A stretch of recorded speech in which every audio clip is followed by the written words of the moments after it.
네, 오늘은 두 번째 영상으로 존심양성, 실천 유학의 전통을 되살리다라는 주제를 가지고 중천 선생님의 학문 중에 특히 그 유학을 중심으로 알아보는 시간을 갖겠습니다. 그 본격적인 시작에 앞서서 이 중천 김충렬 선생 전지 왕간에 무척 고생 많으셨던 우리 박원재 원장님께 한번 그 전집을 왕관하신 데에 그 기나긴 좀 과정들 어떻게 진행을 하셨는지 또 에피소드도 있을 것 같고요. 그리고 중천 전집 15권에 대한 좀 개괄적인 예, 예. 소개 이렇게 좀 먼저 부탁드리겠습니다.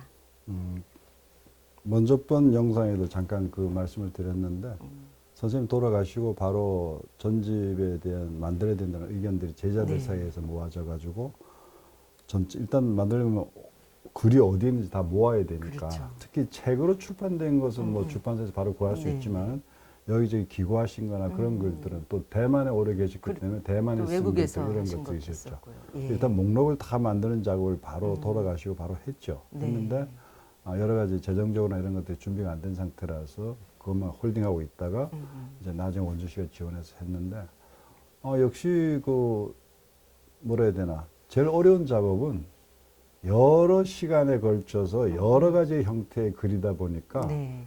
형식이나 체제나 글투가 다 다르죠. 그렇죠. 그거를 이제 일관되게 하나의 이렇게 틀 속에 집어넣어야 되니까 그게 제일 어려운 것 중에 하나였고, 그 다음에 선생님이 그 이제 한문을 아주 능숙하신 분이라 가지고 또 네. 대만에서 공부하셔 가지고 한문투 어투가 되게 많아요. 그런데 예. 처음에 고민한 것이 원문 그대로 어쨌든 실을 거냐, 네. 아니면 그래도 책이라는 게 읽히는 게 목적이니까 어느 정도는 그 윤문을 할 거냐를 이제 고민을 하다가 회의를 해서 그래도 윤문을 하는 게 읽어봐도 무슨 얘기인지 모르는 건 의미가 없다. 그렇게 예. 해서 윤문을 하기로 했죠. 윤문을 하려다 보니까 이제 선생님이 쓰시는 독특한 한문 용어들이 있거든요. 네, 그런 네. 건 뭐 저도 그렇지만은 그 후세대 분들은 그런 식의 용어에 익숙치 않기 때문에 그래서 그거를 이제 계속 어떻게 옮길 것이냐는 것도 되게 더 고민해. 그런 것들이 어려움이었고, 또 이게 원주시 지원으로 진행되다 보니까 네. 이 일종의 지방정부 예산이니까 이게 집행 기간이 있어요. 그렇죠. 그러니까 그 기간 안에 어쨌든 책이 나와야 되고 매년씩 나와야 되니까 시간이 되게 타이트하게 들어가다 보니까 좀 제대로 시간을 가지고 교열도 보고 해보고 싶었는데 몇 번의 그 단계를 거치면서 교열을 하긴 했지만은 여전히 그게 아쉽고, 다 나온 뒤에도 보니까 뭐 여러 가지 좀 미진한 부분이 많아서 지금 온라인판은 조금 개정판을 낼까도 생각하고 있습니다만 예. 그런 것들이 좀 이제 좀 아쉬운 부분들이죠. 네. 구성은 전부 그 15권으로 저희가 이루었는데요. 그 가장 15권이 된 이유 중에 하나가 보통 전집이다 이러면 이제 평소에 쓰신 글만을 모으는데 네. 선생님은 그 중요한 부분이 지난 동영상에도 말씀드렸지만 정리 원용 이렇게 어떤 정서적인 그런 데 대한 부분도 상당히 탁월한 분이셔가지고 한시나 서예 작품도 많이 남기셨기 예. 때문에 그것도 이참에 이제 묶어야 된다 이렇게 생각해서 그것까지 넣었었죠. 그래서 배열을 어떻게 할까 하다가 그래도 선생님의 중국 철학에 대한 넓게 말하면 동양 철학을 바라보는 기본 정신을 먼저 소개해 드리는 게 좋겠다 해서 예. 박사 논문이 천인 화해론이에요. 네. 자연과 인간의 조화. 딱 요즘 시대에도 맞는 메시지죠. 하늘천과 네. 자연과 사람의, 인간의 네, 상호 예. 조화 그런 건데. 그 다음에 시공여 인생이라고 시간, 공간, 그리고 인생 이런 인생, 의미인데 예. 그게 이제 유학적 인간과 도가적 인간과 시간이 유학적 인간이고 네. 이제 공간이 도가적 인간이고 그런 의미예요. 예, 예. 방동희 선생이 쓰시던 네. 용어 중에 하나인데 그게 첫 저술이에요. 선생님 네. 첫 저술. 대만에서 그 두 출판하셨었던. 개를 묶어서 네. 중국 철학의 근본 정신이라고 해서 일권을 냈고 선생님이 마지막까지 좀 완성해 보시려고 했던 것이 중국 철학사였거든요. 네.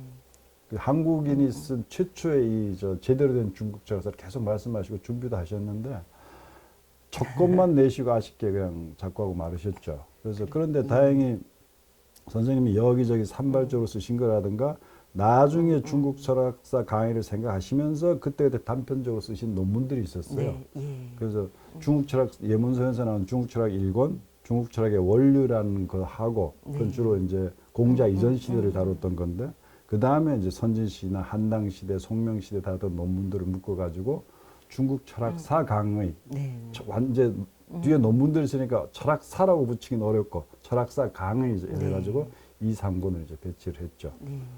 그 다음에 이제 개별 것들인데 유학에 대한 것들 그게 예. 이제 3, 4권, 1, 2권, 그러니까 1권, 2, 3권, 4, 5권이죠. 4, 5권이 이렇게 노란색으로. 그렇죠. 예, 예. 육아 철학 강의 4, 5권이고 그 다음에 선생님 또 도가 철학의 또 권위자시니까 도가 철학 강의가 그 다음에 들어가 있고 2권이 들어가 6, 7권 들어가 예. 있고 한국 철학의 논문도 되게 많으셨죠. 특히 그 남명학에 대한 논문이 남명학을 새로 이렇게 부흥시키신 분이고 네. 또 우리 학자로는 처음으로 뭐 전 세계적으로 처음으로 고려 유학사란 고려시대 네, 유학사를 네. 처음으로 쓰신 분이세요. 그 한국 딱 한 권 있다고 그렇죠. 하더라고요. 예. 고려 유학사. 그걸 나중에 이제 한국 유학사로 개작해서 그것도 더 예. 쓰시려고 했는데 못 쓰시고 돌아가셨는데 그런 한국 철학 것을 묶어가지고 이제 8, 9, 10 이렇게 네, 세 권, 세 그래서 권으로요. 10권이 전부가 됐고 아, 예, 예. 11권이 선생님이 한 특징을 보여드리는 건데 그 1970년대 그 엄혹한 시대에 네.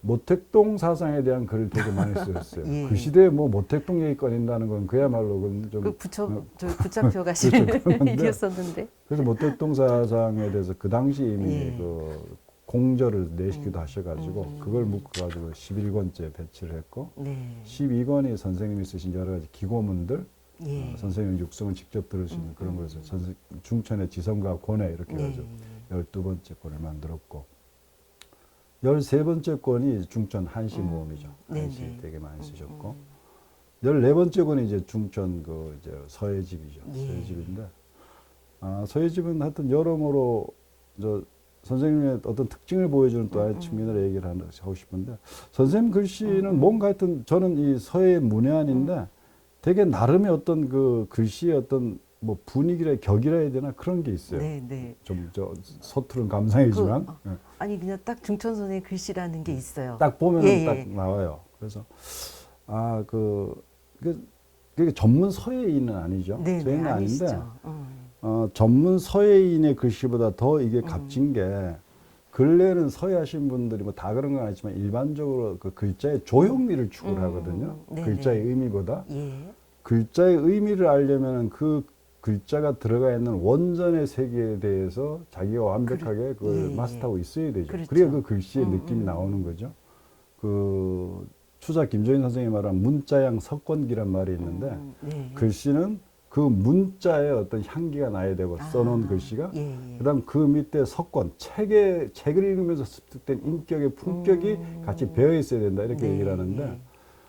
근래서에는 뭐 그렇게 따지면 문자향에 많이 치중돼 있지만은 석권격이 이제 그게 빠져 있죠. 선생님 같은 경우는 뭐 중국 원전에 대해서 워낙 해박하시고 그 세계에 대해서 나름대로 충분히 숙성해 가지고 계셨기 때문에 그 글씨 속에 같은 글씨라도 딱 보면 그 글씨가 전달하려는 메시지가 이렇게 그대로 그 전달되는 혼이 딱 들어가 있네요, 그런 글씨에. 글씨죠. 예. 그래서 뭐 에피소드 중에 하나인데 제자들이 선생님 모시고 어디 가거나 약간 분위기가 되면 항상 호시탐탐 노리는 게 붓을 들게 하시려고 붓을 그렇게 뭐 가져와봐 이러면서 그 붓을 꺼내놓고 뭐 네. 나는 뭐 써주십시오 나는 뭐 써주십시오 이러면 뭐 그것도 써주시 어떤 때는 니는 안 돼 이거 써 뭐 이렇게도 하고 해서 그런 에피소드 많습니다. 그래서 그건 아주 특징적인 거라 가지고 묶었고 15번째 마지막 건도 의미가 있는데 이제 선생님에 대해서 이제 돌아가실 때 만사를 포함해서 네. 선생님의 제자나 동학이나 후학들이 선생님에 대해서 쓴 글들 네. 말씀드린 만사도 있고 선생님을 제자 입장에 선생님의 글을 평한 것도 있고 여러 가지 네, 그런 네. 것들을 묶어 가지고 그러니까 후학들이 보는 김충열 이런 거죠 쉽게 네, 말하면 네. 예. 그렇게 해서 그 중천의 삶과 학문 이렇게 15번째 권을 만들었습니다. 어떤 또 15권이 되죠. 마지막 책이 또 중천 선생님이 연구하는 네, 부분에 네, 네. 상당히 또 길잡이 역할을 또 할 수도 있을 것 같아요. 보통 예, 예. 전집이면 그분의 글만 모으는데 그분의 예술적인 측면도 모았고 후학들이 그분을 바라보는 어떤 코멘트 이런 것들 평가 이런 것도 같이 묶었다는 네. 점에서 상당히 그 나름대로 의미가 더 있는 그런 네. 전집이다 말씀드릴 수 네. 있습니다. 네. 이게 전집을 간단하게 소개해 주시는데도 지금 한참 말씀을 해 주셨어요. 워낙 중천 선생님의 이 전집이 정말 다채롭죠. 예, 예. 그 중천 선생님 호 중에 그 또 토홍이라는 호가 있으시잖아요. 그 젊으셨을 때 쓰셨던 토할 토자에 그 무지개 무지개 홍자. 홍자. 네. 그래서 지금 어떻게 보면 전집이 무지개처럼 이렇게 예. 다채로운 색깔로 보여지고 있는데 중천 선생님의 그 유불도 그리고 또 거기에 예술적인 네. 그 한시나 서예까지 해서 정말 다양한 그런 그 책이 전집으로 나온 네. 것 같습니다. 근데 저 이거 정말 이게 말씀 들으면서도 저도 이제 그때 그 많이 이 고생하셨죠. 중간에서 네. 어디 연결자 네, 그 실무적인 전달자 일을 역할을 하셨죠. 했었었는데 네. 한 권 한 권 나올 때마다 너무나 힘이 들더라고요. 네. 근데 이걸 정말 진행하셨던 우리 원장님께는 제가 볼 때 몸에 사리가 한 15개 생기지 않으셨을까? 제가 뭐 그렇게 직함만 편집위원장이었고 사실은 이제 아까 말씀드린 그 여기저기 있는 흩어진 거를 그때는 이제 파일로 안 돼 있으니까 옛날 네. 글들은 다 타이핑하고 그렇죠. 기본적인 1차 교육한 여러 그 이제 후배들이나 대학원생들이나 또 이 원주에 계신 지역 인사분들이 상당히 많으세요. 네. 저는 그냥 거기서 그냥 에헴하고 폼만 잡고 아유, 있은 거고 이거 그래서 원장님 이렇게 또 너무 되신 겸손하신 말씀이고 가장 고생 많이 하셨지만 또 여기 함께 하신 분들이 정말 많더라고요. 맞습니다. 요 전집위원회 이렇게 그 명단을 봐도 예. 한 100여 분 되시고 또 이 교정도 아까 그 이제 이 완벽성을 완성도를 그 따지실 때는 또 아쉬움이 남으시겠지만 예, 예. 그 교정도 한 5교 이상 맞죠. 이렇게 보신 걸로 제가 알고 있어요. 그래서 참 그 대단한 전집을 하셨다. 봤는데도 다시 아까 한번 그 봤는데도 아까 말씀드린 것처럼 어휘나 이런 것들이 상당히 네. 좀 뭐 난해하다고 해야 되나? 그래서 자꾸 놓친 부분도 많고 특히 예. 이 출전이 어딘지 모르는 각주 한문 원문들이 많아가지고 예. 그걸 찾는데 또 시간도 걸렸고 끝내 못 찾은 것도 있고 그런 아쉬움은 남죠. 네. 이 좀 15권 거의 뭐 한 권이 요즘 책 한 두세 권 합친 예, 예. 그런 분량인데요, 사실. 그래서 요즘 책으로 따지면 뭐 15권이 아니라 한 30권 이상 예, 이렇게 나왔다고 볼 수 있는데 좀 철학사적인 어떤 의미는 어떻게 보고 계신가요? 아, 선생님은 그 우리 동양철학계에서 2세대 학자군의 선배격이다 이렇게 보시면 될 거예요. 예. 우리 동양철학계의 1세대 학자원 이름은 고려대학교 계셨던 이상은 교수님, 김경탁 네. 교수님, 연세대학교 계셨던 배정호 교수님 이런 분들이 1세대고 예. 그 2세대 그룹이 이제 중천 선생님하고 마찬가지로 고대 계셨던 윤사순 선생님이라든가 뭐 연대 이강수 선생님, 저기 동국대 송석구 뭐 이런 분들이 이제 2세대 라인을 형성하는데 2세대 중에서도 이제 선배격이었죠. 예. 그래서 그 어쨌든 1세대는 워낙 이제 수도 적었고 그때만 해도 무슨 동양철학의 연구가 거의 명맥만 있는 이런 식의 상황이었고 그렇죠. 예. 그 2세대 학자분들이 이제 활동을 하시면서 동양철학이 조금 이제 목소리를 내기 시작하고 대학의 한 분과로서 이제 힘을 얻기 시작했죠. 예. 그래서 그 역할에서 선배격을 하신 분이라 가지고 어떻게 보면은 선생님이 연구하시거나 쓰신 글 모두가 그 분야의 첫 글이다 이렇게 봐도 우리 학계에서는 예. 특히 중국 철학에서는 네. 첫 글이다라고 봐도 좋을 정도로 그런 의미가 있고 후학들이 그걸 통해서 계승하거나 넘어서는 이런 역할을 하신 글이라 가지고 그런 글들 전체가 묶였다는 것도 우리 학교에서도 되게 중요한 의미가 있는 그런 책들이죠. 예. 이게 또 전집 말씀을 지금 나누고 있으니까요. 이게 전집 표지에서 중천 선생님의 특징을 좀 보여주는 그런 부분들이 있더라고요. 그것도 좀 설명을 해주시면 좋을 것 같아요. 이건 일반적으로 이제 예. 제목이고 그죠? 예. 요거는 이제 중천이란 호, 네. 중천호이란 호를 이제 그 전각한 거죠. 예. 전각한 거고 모든 책 뒤에 이렇게 선생님 직접 이제 서예를 쓰시면 맨 뒤에 이제 낙관하기 전에 이제 요즘 말은 서명을 하실 때 이런 식으로 김충렬을 안 쓰고 반드시 충렬 이렇게 해서 축 열을 쓰셨는데 제가 그 석사 때 선생님이 그때 서울 세검정 삼거리 그 신영동에 사셨어요. 예. 그때 처음 무슨 일로 같이 동요들어 갔는데 문패가 충열 이렇게 써 있는 거예요. 그래서 무슨 문패가 성은 없고 예, 이름만 예. 있는가 싶어서 되게 네. 그랬는데 이게 선생님의 그 요즘 말하면 사인이죠. 트레이드 마크예요. 그렇죠. 그러니까 중천이라는 예. 호를 쓰셨는데 아까 토홍이라는 호를 쓰셨다 그랬잖아요. 그거 말고도 젊었을 때는 이제 허주, 예. 비일자에 배주자, 그다음에 청광. 그건 더 레디컬한 건데 맑을 청자에 미칠 광자, 예, 맑게 미친 미쳤다. 뭐 이런 식의 상당히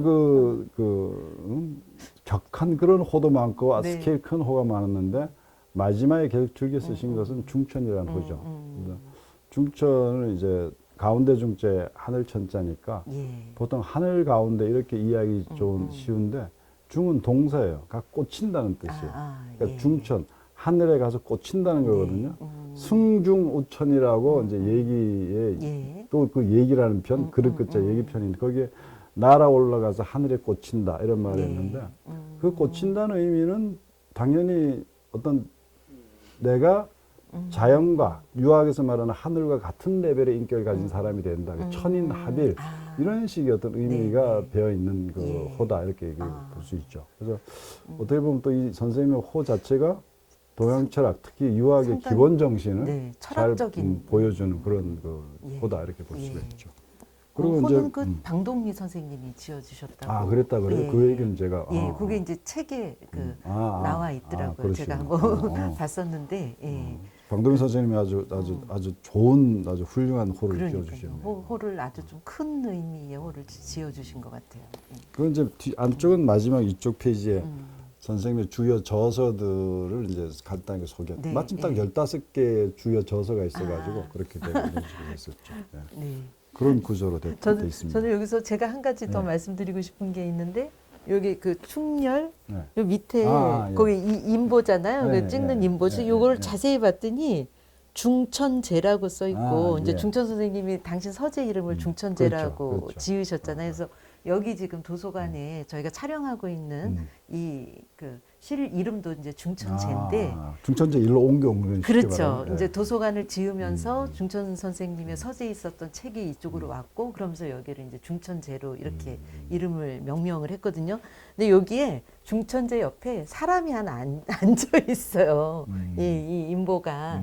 그러니까 이 여기 중천제에 앉아 있는 분이 당신을 이야기하시는 거죠. 요거 이렇게 아마 중천 선생님이 디자인을 하고 이렇게 그 인보를 깎게 하지 않으셨나 하는 저 추측이 저는 듭니다. 또 뭐 무심코 넘어갔습니다. 또 그런 또 아주 귀엽게 그러네요. 사람이 예. 한 명 앉아 있는 네. 걸로 이렇게 보여지더라고요.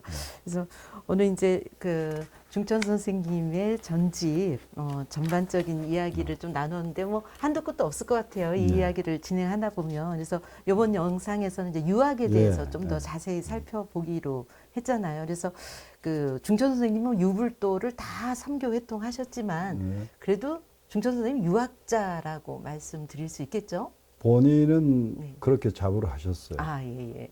저기 그 나중에 다음 영상에서 노장 철학을 이야기할 때도 얘기 잠깐 나오겠지만은 그 선생님이 한때 고려대학교 교수첩에 노장 철학이라는 전공이 돼 있었어요. 뭐 예. 이유는 모르겠는데 예. 그래서 선생님 항상 하시는 말씀이 내가 왜 노장 철학 전공이야? 그러니까 그래도 본인은 항상 유자로서의 어떤 예. 자부심이나 그런 것을 갖추려고 노력을 하셨고 네. 유학이 선생님의 어떤 그 학문의 본능이라 이렇게 생각하면 되겠죠. 그러시죠.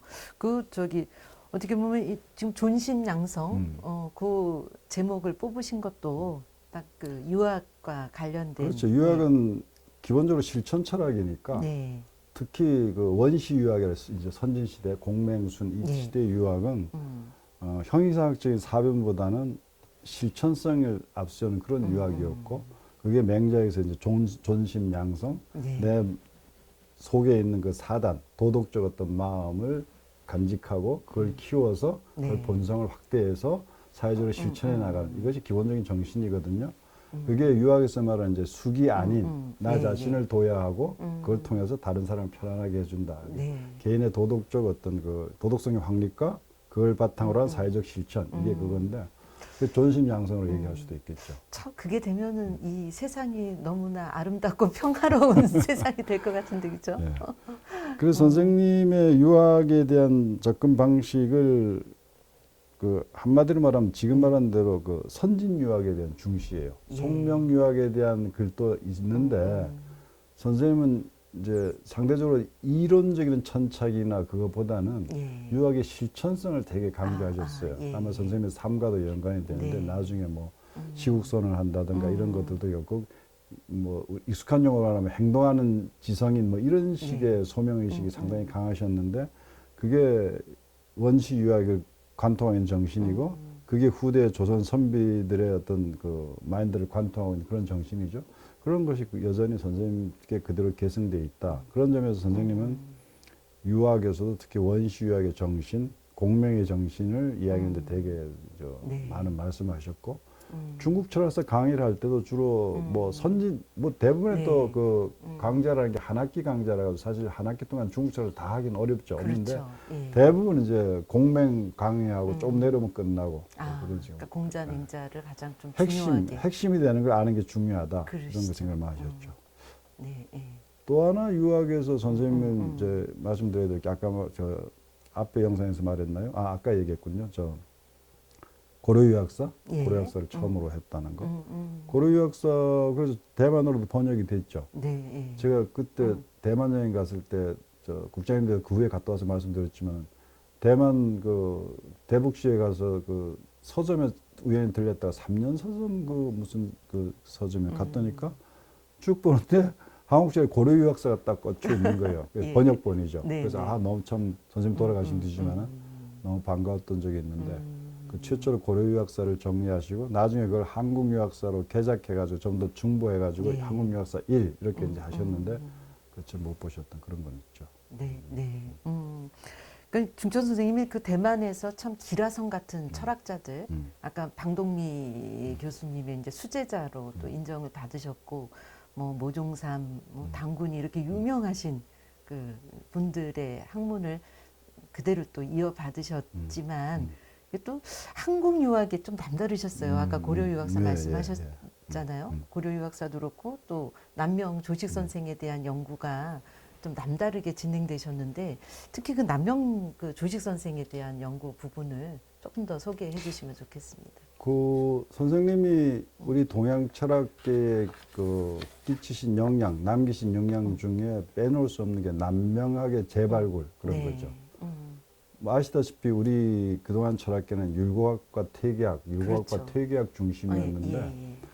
어떻게 보면 잊혀진 철학자였던 남명 선생의 어떤 가치, 그분의 어떤 그 실천 정신 이런 것을 발굴해서 오늘날 남명학에 대한 그 연구의 기본 바탕을 깔은 1980년도인가만 남명학연구원 네. 원장으로 부임하셨을 네, 거예요. 네, 그러시죠. 그래서 지속적으로 남명에 대해서 그 글을 쓰시고 또 원장을 맡으시면서 남명과 관련된 활동도 하시고 그랬죠. 그래서 지금 그 산청에 한국 선비문화연구원이라는 곳이 있는데 네. 거기도 기본적으로 남명학을 바탕으로 한 어떤 그 선비문화를 연구한 이런 큰 기관으로 네. 성장했는데 그 밑거름을 그 하신 분이 선생님이고요. 네. 선생님이 남명학을 재조명하게 된 계기도 아까 말씀드린 그 원시유학의 실천성, 그 실천성과 연장되는 거죠. 네, 네. 남명 선생의 철학을 보통 경의라고 그러는데 경의 예, 철학. 예. 경이라는 거는 이제 주일무족이라 그래가지고 자신의 도덕적 심성에 대해서 집중하는 거, 마음을 흐트리지 않고 네, 우리 네. 공경할 때 경자, 네. 그 경자 의는 이제 올바르게 행동해 나가는 건데 주역에 있는 말은 이제 경의 직내 의의 방해라는 말이 있어요. 네. 그 경의 정신으로 안을 똑바르게 하고 자기를 네, 딱 똑바르게 수용하고 하고 예, 예. 그 다음에 의의 방해, 방자는 내모란 뜻이거든요. 네. 그 올바른 행위를 추구하는 것으로서 바깥을 반듯하게 한다는 거죠. 네, 그 자신을 네. 먼저 경의 태도로서 똑바르게 하고 그다음 의의 실천을 통해서 사회를 반듯하게 한다. 그게 경의 철학이라는데 네, 네. 예. 그 자체가 어떤 남면 선생의 실천성을 보여주는 그런 거죠. 또 그래서 그런지 임진왜란이 일어나고 그 가장 그 많은 그 제자들이 가장 많이 그 의병장이 된 것이 남명학파죠. 네, 네. 그렇죠. 뭐 그 유명한 홍위 장군 곽지호를 포함해서 한 50여 명 정도가 뭐 의병장이었다 했을 네, 정도니까 네, 네. 그런 것이 어떻게 보면 선생님들 꽂힌 거죠. 이분이야말로 내가 근데 이제 퇴계나 율곡에 비춰서 이제 묻혀 있으니까 예. 그래서 남명하게 대대적으로 연구를 하셨고 나중에 독립된 단행본도 내셨고 그렇게 하셨죠. 두 분이 참 이 400여 년에 걸친 시간이 지났는데 좀 철학적으로 아주 운명적으로 좀 통하신 것 같다는 생각까지도 들더라고요. 그 이제 저도 매년 10월 달에 그 산청에서 하는 예. 한국 선비문화 축제에 그 참석을 하거든요. 근데 거기 거기에서 이제 처음 개막식 할 때 그 동영상을 이제 남명 선생에 대해서 딱 틀어줘요. 근데 처음 시작 자체가 이제 그 남명 선생이 400년 동안 지하에 묻혀 계시다가 중천 김충렬 선생이 남명 선생을 다시 이 세상에 우리나라 이렇게 빛을 보실 수 있도록 했다는 그 이제 소개가 나와요. 그래서 저도 참 그걸 보면서 이제 가슴 뭉클하게 이렇게 생각하고 또 요즘처럼 이렇게 좀 시끄러운 세상에는 또 필요한 그렇죠, 정신이지 않을까 이제 그런 생각을 또 예. 합니다. 그러니까 이 한국 그 이제 유학, 중국 유학, 한국 유학을 통틀어서 선생님이 그 이렇게 하신 선행 작업이 예. 무슨 정치한 어떤 이론적 분석이나 뭐 이런 것보다 네네. 그 유학의 실천 정신을 하여튼 계속 되살려야 된다고 생각하셨다는 예, 예. 거. 그게 지금 말씀하신 것처럼 요즘에 되게 필요한 생각이죠. 그쵸. 옛날 선비들은 뭐 지부상수라고도 그러지 않습니까? 도끼를 들고 궁 앞에 가가지고 자신의 네네. 주장을 하고 안 받아들이려면 이 도끼로 내 목을 쳐라. 뭐 이런 정도의 어떤 결기, 그렇죠. 사회적 이슈에 대해서 계속 끊임없이 발언하고 그러다는 뭐 아주 안 좋은 경우는 뭐 죽임까지 당하고 이런 네네. 것들이 하나의 그 면면이 흐르는 어떤 실천 정신인데 현대에 들어와던 유학의 그런 정신은 거의 뭐 없어져 버렸죠. 또 유학 선비를 키우는 서원과 같은 그 공간이 제 기능을 못하는 일도 그렇죠. 있지만 예. 그래서 유학은 기본적으로 이론이기 이전의 실천이다. 네네. 그걸 정확하게 짚으셨고 그 정신을 되살리기 위해서 노력하셨고 또 당신이 스스로 그 호원철폐 시국선언이나 이런 걸 통해서 네네.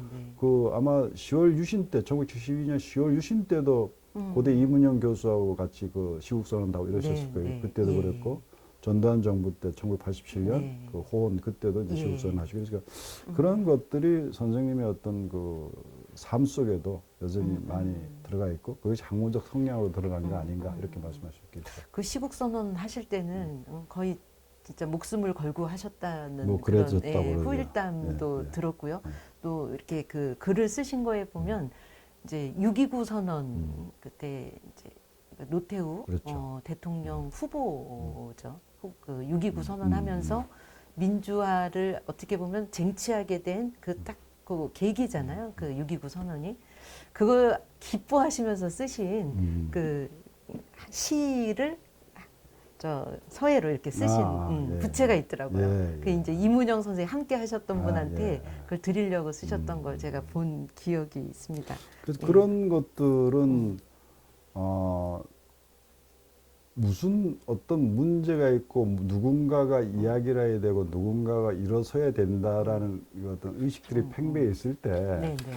중요한 건 누가 먼저 그거를 열어가느냐는 그렇죠. 거거든요. 예, 예. 그게 어려운 거죠. 전부 다 뭐 어떤 시대의 문제에 대해서 시국의 문제에 대해서 현실 문제에 대해서 불만이나 문제의식이 가질 수 있지만은 네. 누가 고양이 목에 처음에 방울을 다느냐는 건데 음. 그때 그 고려대학교 선생님 포함해서 교수들의 시국선언이 어쨌든 하나의 의미 있는 기폭제가 된 거죠. 꽉 어떤 막 터지기 직전에 그러게 있을 때 그걸 탁 그걸 어떤 그 발화점을 그때는 만들어 사실 주신 이제 그런 게 군부 있죠. 독재 시대에 그렇죠. 누구 하나 말 한마디를 못하던 그건 시대였었잖아요. 뭐 지금하고는 그렇죠. 너무 지금은 뭐 축제처럼 하지만 우리가 그 나가서 이제 정부를 비판하고 하는 부분도 그때는 말을 하면 뭐 삼천교육대를 끌려간다. 뭐 이제 뭐 이런 목숨을 분위기였으니까요. 심한 그렇죠? 목숨을 예. 각오하고 네, 네. 해야 되는 그런 일이었죠. 예. 네. 참 그게 이제 어떻게 보면 그 남명 선생의 그 아주 불의의 예, 그 기계를 가지고 하시는 그 정신을 또 중천 선생님 그대로 또 이어가셨고 아주 그 부분에 대한 저기 한국 유학 사상에 그 시가 있다고 하시지 않으셨나요?